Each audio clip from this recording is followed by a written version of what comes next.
Ceci ne remet pas en question les accords de défense.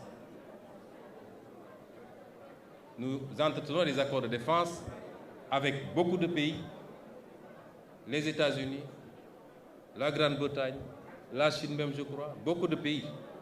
On peut avoir des accords de défense sans que cela ne justifie que le tiers de la région de Dakar soit occupé aujourd'hui par des garnisons étrangères.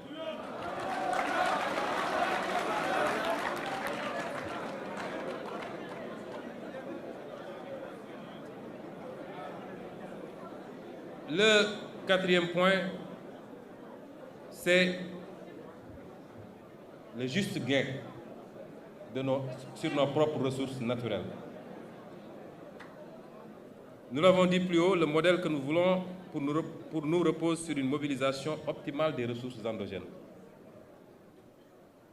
Nous disons merci à tous nos partenaires. L'Union européenne est le premier en matière d'aide au développement. 51% de l'aide au développement vient de la zone Union européenne, dont 20% de l'Union elle-même et les 80% de cadre bilatéral. C'est une bonne chose. Mais si vous mettez en parallèle ou en contradiction cette aide par rapport à ce que nous perdons, nous, dans la relation réelle, économique, qui peut se jauger à travers l'exploitation de nos ressources naturelles, à travers les clauses des marchés publics exploités sur le pays, je puis vous assurer que nous perdons 10 fois plus ou 20 fois plus.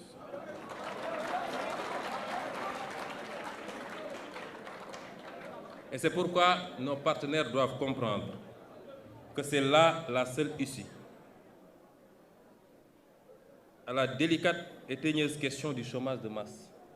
C'est que nos pays s'organisent, en plus de la mobilisation des ressources fiscales et des droits de porte, en plus de la question monétaire qui doit nous permettre de pouvoir avoir une monnaie adaptée à nos réalités économiques, en plus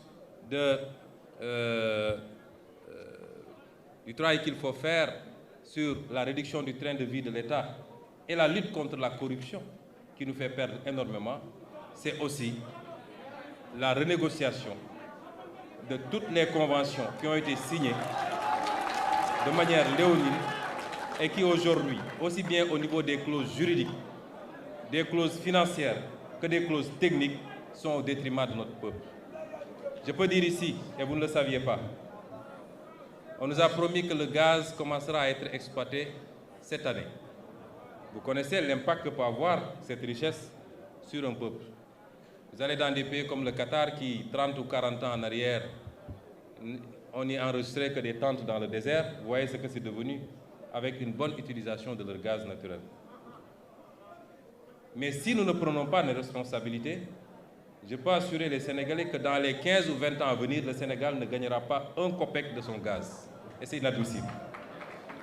Et c'est pourquoi nos partenaires, s'ils sont vraiment des partenaires, doivent encourager, accompagner ce processus de rééquilibrage du gain que chacun doit avoir dans la gestion de ses ressources naturelles.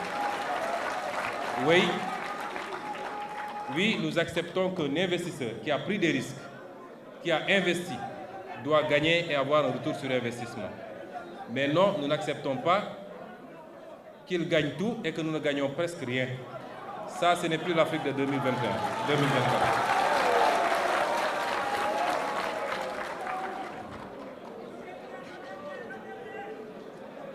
J'aimerais terminer par le dernier point.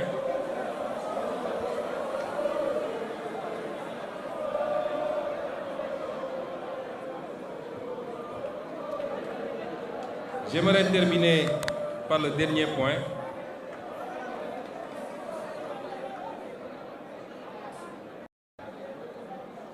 Nous disions hier, vous et moi, que nous avons énormément de convergences. Et je suis sûr que vous vous retrouvez dans tout ce que j'ai dit jusqu'à présent.